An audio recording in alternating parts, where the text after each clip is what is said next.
Hello everyone, welcome to the lecture of airport planning and design. तो आज के lecture में हम लोग डिस्कस करने वाले हैं एयरपोर्ट टर्मिनल बिल्डिंग के बारे में। तो ठीक है, स्टार्ट करते हैं। तो जैसा कि आपको पता है कि जो एयरपोर्ट है, एयरपोर्ट का जो पर्पस ये है कि हम लोग जो है जो पैसेंजर्स आते हैं, ग्राउंड से आते हैं, उसको हम लोग को भेजना पड़ता है एयरक्राफ्ट में डाइवर्ट करना पड़ता है। और एयरक्राफ्ट में लोडिंग मतलब बोर्डिंग करने के बाद एयर जो क्राफ्ट है वो आपका एयर में एयरलिफ्ट हो जाता है। तो हमारा जो ये एयरपोर्ट है या एयरपोर्ट टर्मिनल है, वो एक तरह से ट्रांजिशन मीडियम है, जो कि ग्राउंड में जो पैसेंजर हैं उनको आपको बोर्ड करवाना पड़ता है पूरे प्रोसेस के साथ एयरक्राफ्ट में। तो एक तरह से एक ट्रांजिशन फेज होता है। ठीक है, तो इसमें बात कर ली जाए तो इसमें जो है इसमें बहुत सारे जो एलिमेंट हम लोग ध्यान में रखते हैं इसको डिज़ाइन करने से पहले। तो एयरपोर्ट टर्मिनल है तो उसमें बहुत सारे जो हमारे फैसिलिटीज़ प्रोवाइड करेंगे, तो उसके अकॉर्डिंग ही हम लोग एयरपोर्ट टर्मिनल को डिज़ाइन करते हैं। तो उसमें हमारा जो है कि जो एयरपोर्ट है उसमें पैसेंजर्स के लिए तो होता ही है, पैसेंजर्स के अलावा और जो वहाँ के स्टाफ्स होते हैं, और उसके अलावा जो डिफरेंट लगेजेस लेके लोग आते हैं, कस्टम्स होते हैं, ये सारी चीज़ें हम लोग उसमें इंक्लूड करते हैं। तो इसमें आपके मतलब हम लोग सर्विस देते हैं पैसेंजर्स को लेकर, उसके बाद गुड सर्विसेज से लेकर बहुत सारी चीज़ें इसमें इंक्लूड होती है। तो एयरपोर्ट टर्मिनल की बात की जाए तो ये आपका एक मोस्ट प्रिमिटिव से लेकर मोस्ट एग्जॉटिक तक हो सकता है। मोस्ट प्रिमिटिव मतलब कि बहुत पुराना ओल्ड सिस्टम का हो सकता है, या बेसिक रिक्वायरमेंट बेसिक फैसिलिटी हो सकती है। उसके अलावा मोस्ट एग्जॉटिक मतलब कि उसमें बहुत सारी नई फैसिलिटी और अट्रैक्टिव चीज़ें लगी हो सकती है। तो जो एयरपोर्ट अथॉरिटी है वो प्रेफर करता है कि आपको किस तरह का आपको एयरपोर्ट चाहिए। वो आपके कोल्ड फंक्शनल एफिशिएंट लुक चाहिए कि मतलब बेसिक इफ़िशिएंसी आपको अच्छी चाहिए, या फिर आप उसको चाहते हैं कि थोड़ा सा उसमें आर्किटेक्चर ये अच्छा हो, उसमें जो लुक वाइज भी उसको अच्छा दिखे। तो इसका पर्पस ये होता है कि जो बिल्डिंग को अट्रैक्टिव बनाने का पर्पस होता है कि जो वहाँ पे जो पैसेंजर्स आ रहे हैं उनको अट्रैक्ट किया जाए, ताकि उस लोकेशन की टूरिज्म है वो इन्हांस की जा सके। तो इसके टूरिस्ट को अट्रैक्ट करने के लिए पर्पस से भी हम लोग जो एयरपोर्ट का है आर्किटेक्ट को बेहतर बनाते हैं। ठीक है, तो ज़रूरी नहीं है कि आपका जो जिस एयरपोर्ट का आर्किटेक्ट बेहतर है उसका मतलब वो एफिशिएंसी भी अच्छी हो। तो एफिशिएंसी के लिए हम लोग को उसकी सर्विसेज पर ध्यान देनी चाहिए। ठीक है, तो अगर बात की जाए कि डेवलपमेंट जो करना है टर्मिनल एरिया का, वो डिपेंड करता है कि आपका कितना वॉल्यूम ऑफ एयरपोर्ट ऑपरेशंस कर रहे हैं आप, कितना आपका जो है टाइप्स ऑफ एयर ट्रैफिक किस तरह का है, नंबर ऑफ़ पैसेंजर्स कितने आ रहे हैं आपके पास, एयरपोर्ट एम्प्लॉयज़ कितने हैं, ये सारी चीज़ें डिपेंड करती है। तो डिज़ाइनर ऑफ जो एयरपोर्ट होते हैं वो मेनली सारे जो नीड्स है, जो सर्विसेज प्रोवाइड करनी है, वो सारी चीज़ों को वो कंसिडर करके चलता है। तो कंसिडर करके चलने के साथ साथ ही हम लोग को ये भी देखना पड़ता है कि जो हमारी अभी की रिक्वायरमेंट है और फ्यूचर रिक्वायरमेंट है, फ्यूचर कम से कम 20 साल आगे तक की रिक्वायरमेंट को हम लोग लेके चलते हैं। क्योंकि जो एयरपोर्ट का कंस्ट्रक्शन आप हर साल तो करेंगे नहीं, तो उसके लिए 20 साल के बाद अगर जितना आपका ट्रैफिक आ सकता है उसके बेसिस पे अभी डिज़ाइन करते हैं हम लोग, ताकि बाद में इसकी कोई प्रॉब्लम नहीं इशूज़ ना हो। अब बात कर लेते हैं कि टर्मिनल बिल्डिंग में क्या क्या फैसिलिटी होती है या फिर। तो टर्मिनल बिल्डिंग जो है आपका जो एरिया है उसमें हम लोग जो प्रोवाइड करते हैं सर्विसेज, वो आपके पैसेंजर्स के लिए भी हो सकती है और एयरलाइन स्टाफ के लिए भी होती है, एडमिनिस्ट्रेटिव मैनेजमेंट के लिए भी होती है। ये सारी चीज़ों के लिए सर्विसेज होनी चाहिए। बिग कमर्शियल एयरपोर्ट में हमारे और फैसिलिटी होती है, जैसे कि कंट्रोल टावर, वेदर ब्यूरो, ये सारी चीज़ें फैसिलिटी भी प्रोवाइड की जाती है। तो अगर एयरपोर्ट की बात की जाए तो एयरपोर्ट टर्मिनल बिल्डिंग में जो भी फैसिलिटी होती है जिसके बारे में हम लोग आज आगे डिस्कस करने वाले हैं, वो है कि डिज़ाइन ऑब्जेक्टिव क्या है आपके एयरपोर्ट का, कौन कौन सी फैसिलिटी प्रोवाइड करते हैं, नॉइज़ कंट्रोल कैसे करते हैं, प्लानिंग के समय क्या क्या कंसिडर करते हैं, साइट सिलेक्शन करने से क्या क्या फैक्टर्स को हमें ध्यान में रखना चाहिए, और जो हमारा है स्पेस रिक्वायरमेंट कितना है एक एयरपोर्ट के लिए होना चाहिए।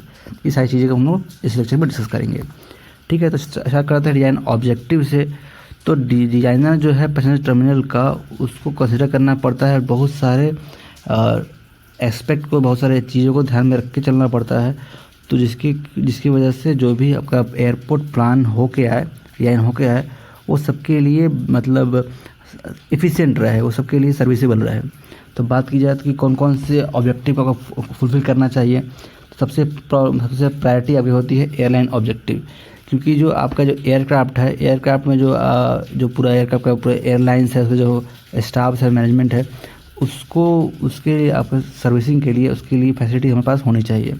तो उसके लिए हमारा जो है एयरक्राफ्ट फ्लीट के लिए, मतलब जो एयरक्राफ्ट आएगा उसके ऑपरेशन के लिए, एफिशिएंसी के लिए जो है कितना एनर्जी के लिए फ्यूल जो चाहिए, जो सारे जो मेजरमेंट मतलब जिसको मतलब उसके जो ऑपरेशंस को कंट्रोल करना है, तो ऑपरेशन को एफिशिएंसी बढ़ाने के लिए कौन कौन सी सर्विसेज देनी पड़ेंगी, कैसे हम लोग पैसेंजर का बैगेज को कंट्रोल कर सकते हैं। तो ये सारी जो है एक एयरक्राफ्ट की क्या क्या डिमांड है, क्या क्या फैसिलिटी, क्या रिक्वायरमेंट है, उसको देख के वो सारी फैसिलिटी हम लोग प्रोवाइड करते हैं।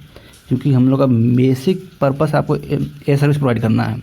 उसके बाद आते हैं एयरपोर्ट मैनेजमेंट ऑब्जेक्टिव, जिसमें कि हमारा जो है फैसिलिटी होता है कि किस तरह से मैक्सिमम रेवेन्यू आपका अर्न किया जा सके, मेंटेनेंस का कैसे होगा एग्जिस्टिंग टर्मिनल का, जो और सब जो ऑक्सिलरी फैसिलिटीज़ है during all stage of construction, measures to minimise maintenance operation, ये सारी चीज़ें हम लोग को ध्यान में रखें कि मैनेजमेंट को कैसे आपको सर्विसेज प्रोवाइड करनी है ताकि आप इफ़िशिएंट और हायर रेवेन्यू आप जनरेट कर सकें।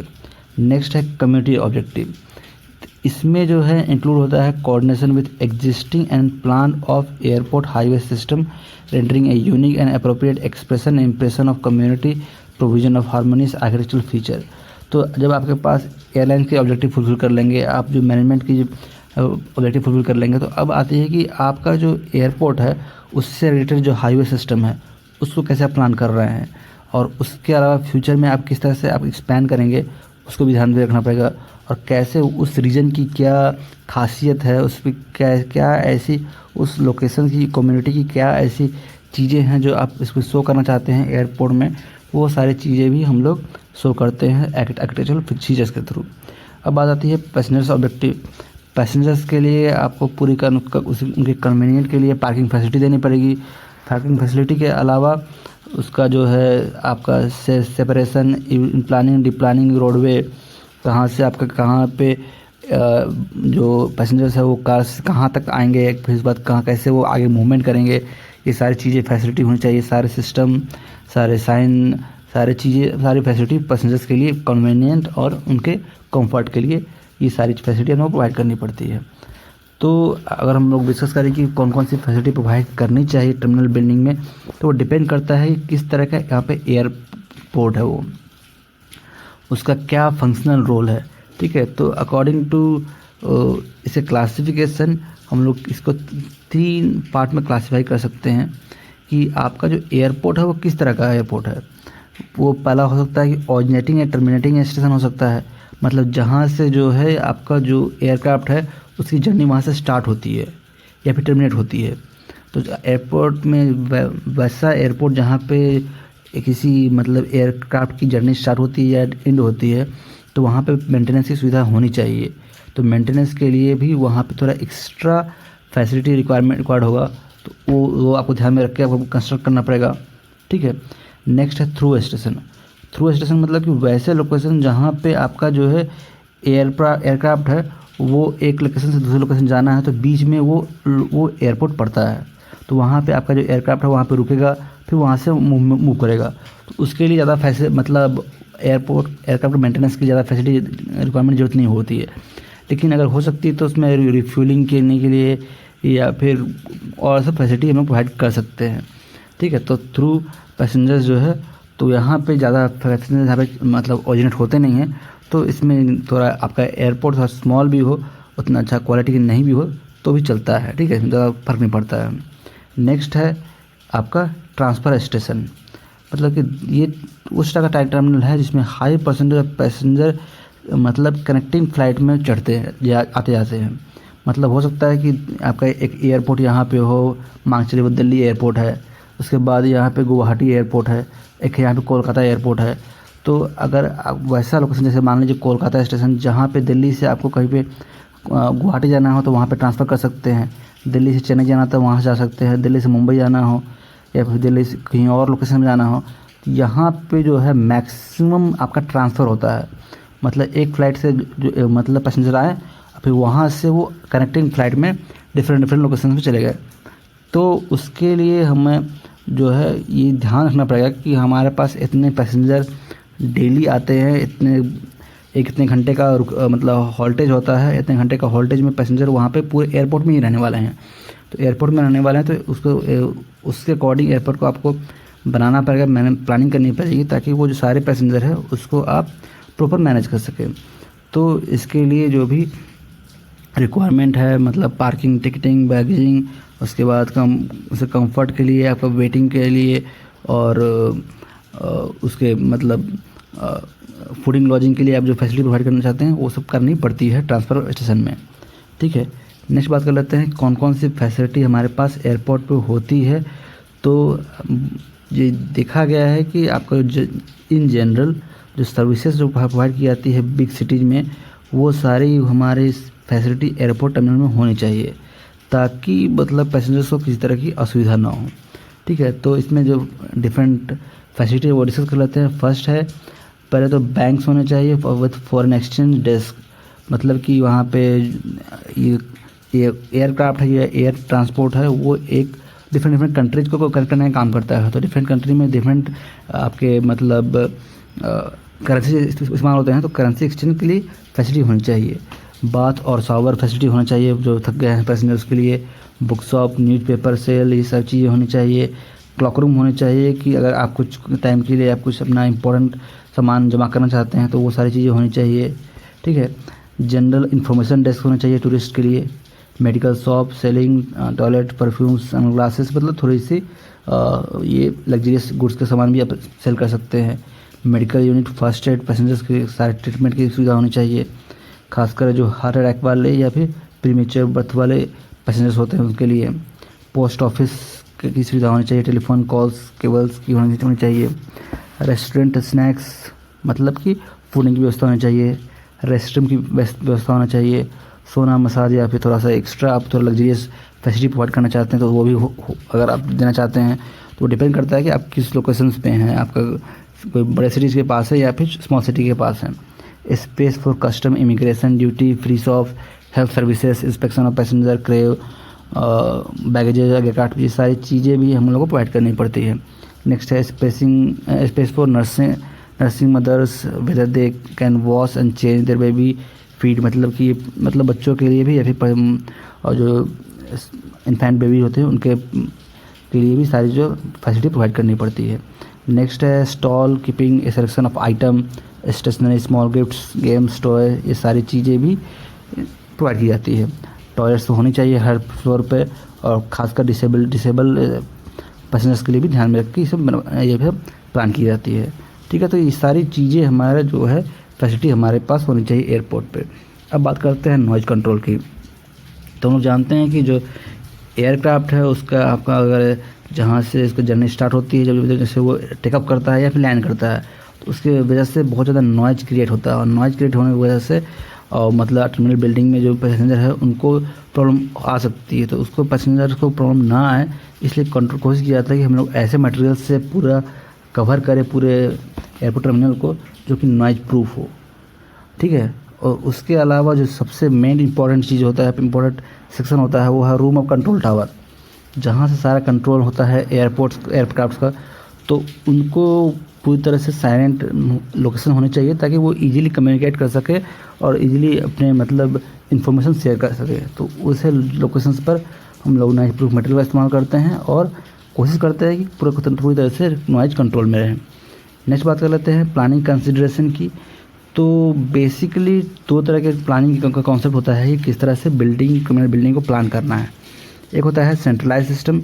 इस सिस्टम में होता है कि बैगेजेज और कार्गोज है वो रूट किया जाता है सेंट्रल लोकेशन से and then pass on to the respective aircraft position. This system is convenient when the aircraft parking area is within walkaway distance of 180 meters. It also provides to economical due to the fact that many of common facility may be used to serve a large number of aircraft gate. Figure में show किया गया है जो primary secondary stage है कि centralise system है। मतलब यहाँ पे जो सेंट्रलाइज सिस्टम है वो प्राइमरी सेकेंडरी स्टेज का है, तो जिसमें कि जो भी आपका प्रोसेस होगा मतलब कि जो एक पैसेंजर आया है, पैसेंजर का पूरा चेकिंग होता है, चेकिंग करने के बाद आपका पूरा टिकट विकट चेक किया जाता है, आपको बर्थ प्रोवाइड मिलता है कि आपको किस लोकेशन पे बैठना है, मतलब सीट नंबर मिलता है, आप पूरे लगेज को आप पैक करवा के आप वेटिंग एरिया में जाते हैं। तो ये सारी चीज़ें करने अगर एक ही लोकेशन पे हो जाए तो आपको ज़्यादा वेट ज़्यादा मतलब कि ये इसके लिए ज़्यादा आपको एक्स्ट्रा खर्च करने की ज़रूरत नहीं पड़ती है। तो सारा सिस्टम एक ही जगह लोकेशन पे है और वहाँ से सारा जो बैगेजेस है वो सेंड कर दी जाती है मतलब रेस्पेक्टिव एयरक्राफ्ट के पास, ठीक है। और उसके बाद यहाँ पे जाकर किसी लोकेशन पे जाकर अलग अलग लोकेशन पे जाकर आप वेट कर सकते हैं। तो इससे जो सारा जो प्रोसेस है वो थोड़ा ईजी हो जाता है इस सिस्टम में, ठीक है। अब बात करते हैं हम लोग डिसेंट्रलाइज सिस्टम की। तो डिसेंट्रलाइज थोड़ा सा डिफरेंट है क्योंकि इसमें जो है जो पैसेंजर फैसिलिटी अरेंज की गई है तो वो बेसिक जो है सिक्योरिटी की या फिर छोटी मोटी फैसिलिटी हम लोग यहाँ पे टर्मिनल बिल्डिंग छोटे से पार्ट में करते हैं। उसके बाद मैक्सिमम जो फैसिलिटी होती है वो प्रोवाइड की जाती है आपके जहाँ पे आपका एयरक्राफ्ट का वहाँ पार्किंग हुई है वहाँ पे, ठीक है। तो इसमें जो होता है कि ये भी थोड़ा अनइकोनॉमिकल होता है मतलब, लेकिन जब आपका नंबर ऑफ़ गेस्ट ज़्यादा हो तो उसके लिए हम लोग इस तरह की सिचुएशन में हम लोग जाते हैं, इस तरह का सेंट्रलाइज सिस्टम में जाते हैं। मतलब कि पैसेंजर यहाँ पे सिक्योरिटी चेक करवा के आगे मूव कर जाते हैं बैग्स लेकर। अब बैग्स को यहाँ पे पार्सल मतलब पैक करवा के आपको एयरक्राफ्ट मतलब लोडिंग करने के लिए भेज देना पड़ता है, तब जाके यहाँ पे अलग अलग जगह पर आप वेट कर सकते हैं अलग अलग एयरक्राफ्ट के लिए, ठीक है। तो वो इसमें थोड़ा तो आप एक लोकेशन में बहुत ज़्यादा एयरक्राफ्ट आने वाले हैं तो इस वजह से इसमें डिसेंट्रलाइज सिस्टम का भी इस्तेमाल किया जाता है, ठीक है।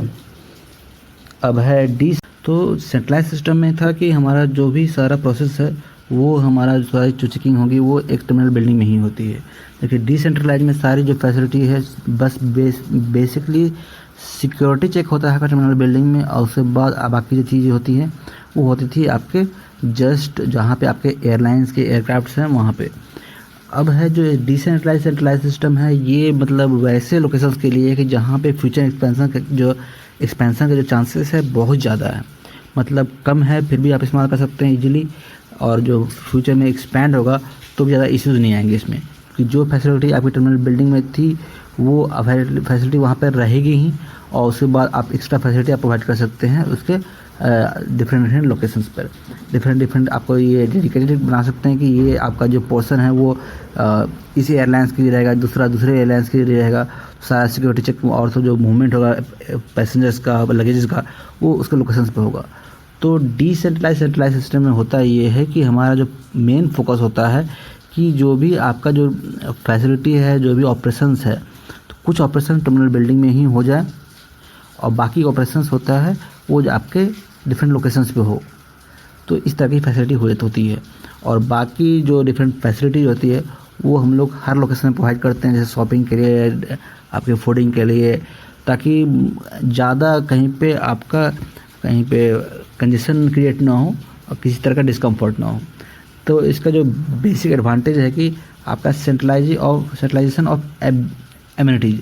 तो जो बेसिक एमिनिटी का जो है जो बहुत फास्ट होता है वो सारी जो बेसिक एमिनिटीज़ है आपका सेंट्रलाइज लोकेशन में मिल जाएगी, और बाकी जो आपका जो पर्सनल एयरक्राफ्ट से रिलेटेड प्रॉब्लम है, जो इश्यूज़ है या भी जो वर्क है वो सारे आपके एयरलाइंस के सामने पास ही होंगे। दूसरा है आपका कि इसका एक्सपेंशन का आपका चांसेस है, तो इस केस में आपका बहुत अच्छा होता है कि आप चाहेंगे तो आप टर्मिनल बिल्डिंग में ही सारे फैसिलिटी रख सकते हैं, और बाद में जो फ्यूचर एक्सपेंशन होगा तो आप कुछ फैसिलिटी आप अलग अलग लोकेशन पर ट्रांसफ़र कर सकते हैं। थर्ड है कि इनिशियल कॉस्ट जो है आपका ये इसमें आपका ये नहीं होगा कि आपको दोबारा जब फ्यूचर एक्सपेंशन करेंगे तो आपको एक्स्ट्रा कॉस्ट देना पड़ेगा, आप इसी को ही आप फ्यूचर के लिए एक्सपेंड कर सकते हैं। नेक्स्ट है ये बहुत ज़्यादा मतलब इस्तेमाल की जाती है पैरेलल रनवे में, मतलब 2 रनवे है जो आपके 2 रनवे पैरेलल रनवे है उसके बीच में आप टर्मिनल बिल्डिंग आपने बनाया है। तो इस तरह का जो टर्मिनल बिल्डिंग है वो पैरेलल रनवे केस में बहुत ज़्यादा यूटिलाइज की जाती है, जो कि आपको इजीली हर रन जो है आपका एप्रॉन एरिया है, एप्रॉन एरिया से आप इजीली आप दूसरे रनवे पे जा सकते हैं टैक्सीवे के थ्रू। तो ये हमारा ये सब कुछ आपके फैसिलिटी मतलब कुछ आपके एडवांटेज हैं।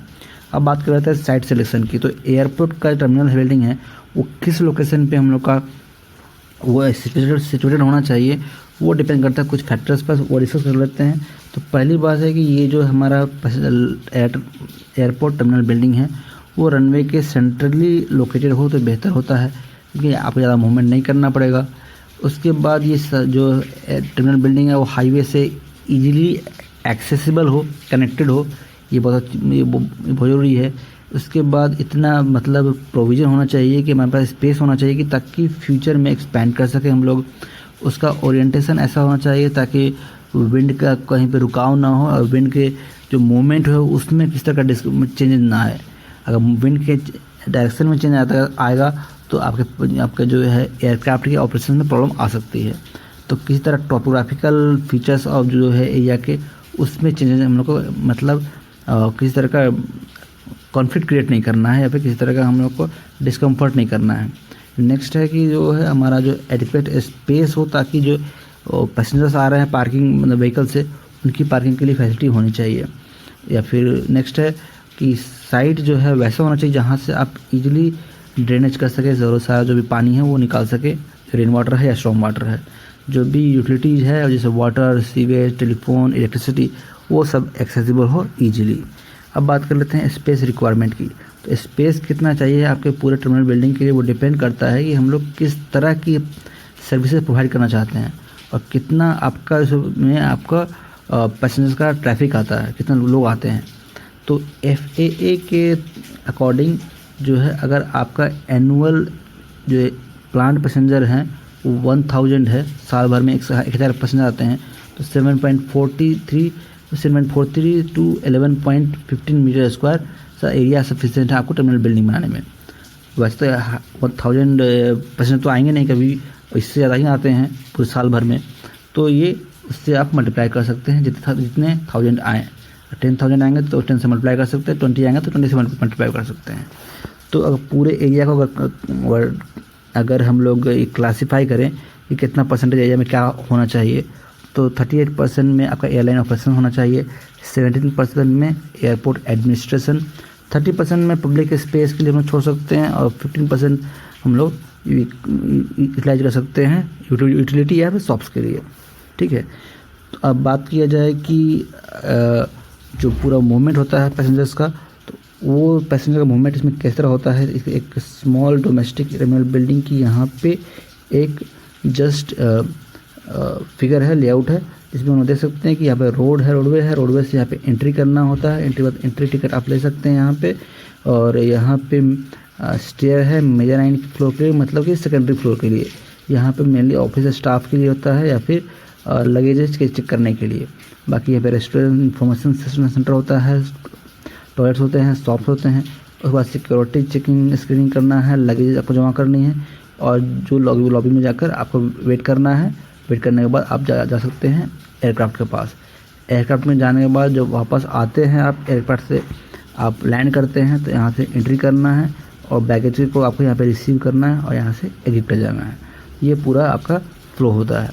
तो इसके बाद इसमें देखा जाए कि जो है पूरा स्पेस क्या क्या रिक्वायरमेंट होती है, तो उसके लिए हम लोग ये निकालने की जो स्पेस का रिक्वायरमेंट है वो किस चीज़ में कितना हमें स्पेस देना चाहिए, वो आप निकाल सकते हैं 100 पीक आवर पैसेंजर्स से।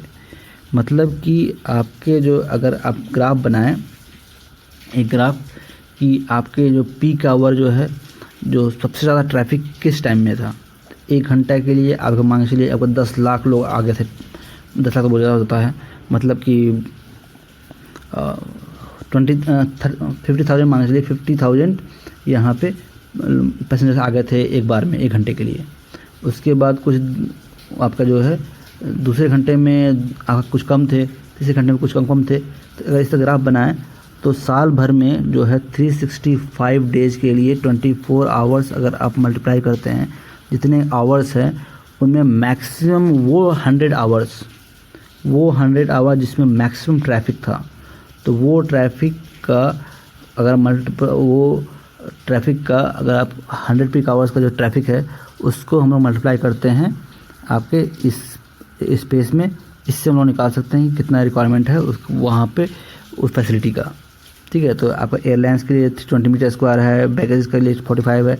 इस तरह आप देख सकते हैं डिफरेंट फैसिलिटी के लिए डिफरेंट आपका स्पेस का रिक्वायरमेंट दिया हुआ है।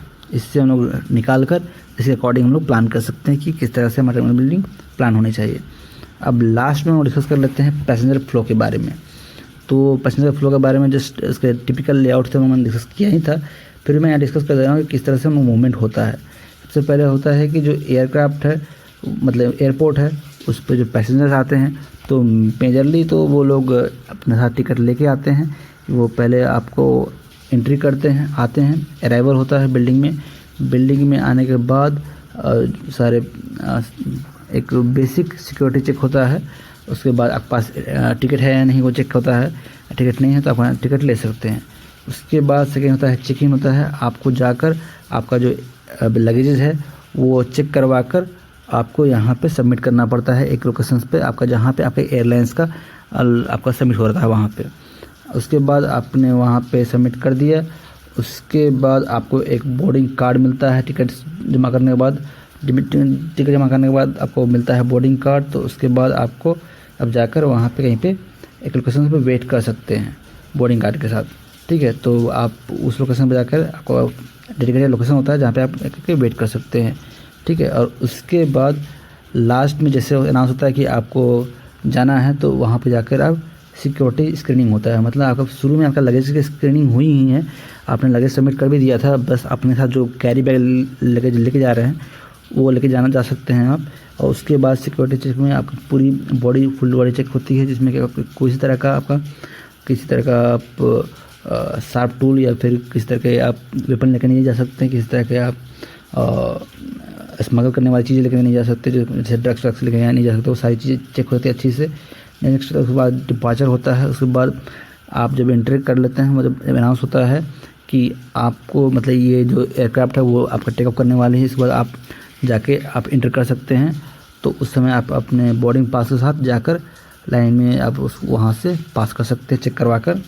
नेक्स्ट है डिप्लानिंग। जैसे आप एयरक्राफ्ट से लैंड करते हैं तो सीधे आप जाएंगे एयरपोर्ट में, और एयरपोर्ट में एंटर करने के बाद वहाँ पे वॉकिंग डिस्टेंस पर आपके मूव करने के बाद कोशिश की जाती है कि जो आपके सब लगेज आपको जो लोड किए रहते थे वो तुरंत आपके वहाँ लेके जाया जाए। मतलब जहाँ डिप्लान कर रहे हैं, जहाँ डिपार्चर कर रहे हैं, फिर वहाँ पे जाकर आपको वो जो है एयरक्राफ्ट के लगेज जो है आप वहाँ से रिकवर कर सकते हैं।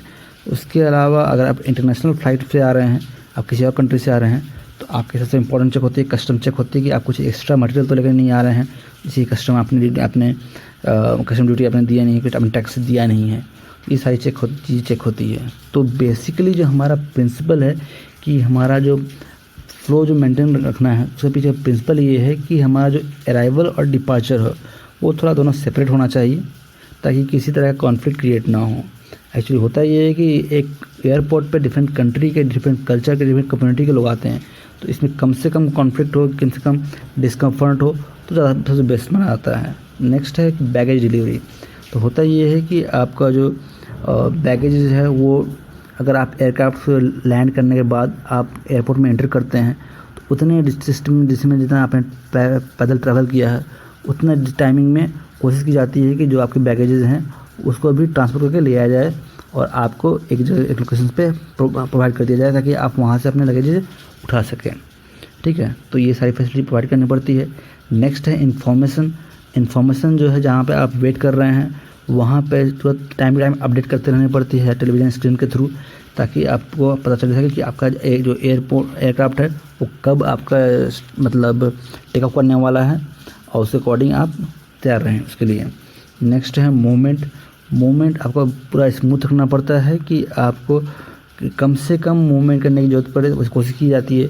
मैक्सिमम 180 मीटर ही आपको मेनली मिलता है वो मूवमेंट करने का। अगर ज़्यादा डिस्टेंस होता है तो ऐसा किया जाता है कि आपके जो टर्मिनल बिल्डिंग है वहाँ से लेकर आपका जहाँ पे एप्रॉन है, जहाँ पे एयरक्राफ्ट पार्क्ड है, वहाँ तक आपको बस की सुविधा भी प्रोवाइड की जाती है। तो कोशिश की जाती है कि आपको कम से कम आपको मूवमेंट करने की ज़रूरत पड़े, और जो भी लगेज है वो कम से कम आपको लेके जाना पड़े। इस तरह की आपकी कोशिश की जाती है कि आपका फ्लो बना रहे, किसी तरह का डिस्कम्फर्ट कहीं पे ना मिले, ठीक है। तो ये तो बेसिक था कि आपका कि एयरपोर्ट पे, टर्मिनल बिल्डिंग पे कौन सी फैसिलिटी मिलनी चाहिए, पूरा प्रोसेस कैसे होता है, ठीक है। तो अब हम लोग नेक्स्ट लेक्चर में डिस्कस करेंगे कि एप्रॉन क्या होता है, किस टाइप के एप्रॉन प्लानिंग की जाती है, गेट्स क्या होते हैं, इन सब के बारे में। ठीक है।